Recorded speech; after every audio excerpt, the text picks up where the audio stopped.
Hello guys, എൻ്റെ ആദ്യത്തെ വ്ളോഗാണ്. എല്ലാവരും എന്നെ സപ്പോർട്ട് ചെയ്യണം. എൻ്റെ ചാനലിൻ്റെ പേര് ദ റിയൽ വിനി വേൾഡ് എന്നാണ്. ഒരു നൊസ്റ്റാൾജിക് വീഡിയോയിലേക്ക് നമുക്ക് പോവാം. കമോൺ. ആശാ മീൻ പിടിക്കുന്ന തിരക്കിലാണേ. എന്ത് പറഞ്ഞാലും ഇങ്ങനെ കിളിച്ചോളും. സംഭവം രാവിലെ മുതൽ പാവപ്പെട്ട മീനുകൾക്ക് അന്നദാനമാണ് ഇവൻ്റെ പരിപാടി.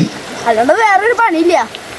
ആ കാണുന്ന സ്ഥലം കണ്ടോ, ഇതാണ് ഞങ്ങൾ കളിച്ചും ചിരിച്ചും മറിഞ്ഞും വളർന്ന ഞങ്ങളുടെ നാട്ടിലെ ഒരു അടിപൊളി തോട്. ഇതിന് ചുറ്റും ഒരുപാട് പാടങ്ങളായിരുന്നേ. ഓണ വെക്കേഷൻ ടൈമിൽ ഈ പാടത്തൊക്കെ നിറച്ച് ചാമയായിരിക്കും. അത് പൊട്ടിക്കലാണ് ഞങ്ങൾ കുറച്ച് പേരുടെ പരിപാടി. പൂക്കള മത്സരത്തിന് കൊണ്ടുപോയി ഇടാനാണേ.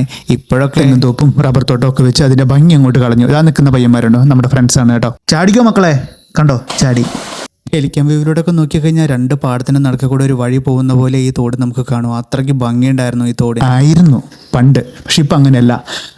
കണ്ടോ, സൈഡിൽ മുഴുവൻ കാടും പറമ്പൊക്കെ ആയി ഒരു പച്ചപ്പാണ് കേട്ടോ. സത്യം പറഞ്ഞാൽ ഡയറക്റ്റ് മഴക്കാലത്തൊക്കെ ഇവിടെ വന്നു കഴിഞ്ഞാണ്ടല്ലോ, പണ്ടൊക്കെ പുഴ പോലെ ഇങ്ങനെ നിറഞ്ഞു കവിഞ്ഞ് കിടക്കും. നമുക്ക് തോട് ഏതാ പറമ്പ് ഏതാന്ന് മനസ്സിലാവാത്ത രീതിയിൽ ആ കാലമൊക്കെ കഴിഞ്ഞു. അപ്പോൾ ആരും ഞാൻ കൂടുതൽ വെറുപ്പിക്കുന്നില്ല. ഇന്നത്തെ വ്ളോഗ് ഇവിടെ വെച്ച് നിർത്തുകയാണ്. നാളെ വീണ്ടും പുതിയൊരു കാഴ്ചയായിട്ട് കാണാം. എൻ്റെ ചാനൽ ഇഷ്ടപ്പെട്ട സബ്സ്ക്രൈബ് ചെയ്യുക. ചാനലിൻ്റെ പേര് ദ റിയൽ വിനി വേൾഡ് എന്നാണ്. അപ്പോൾ വീണ്ടും കാണാം. Signing out. ബൈ.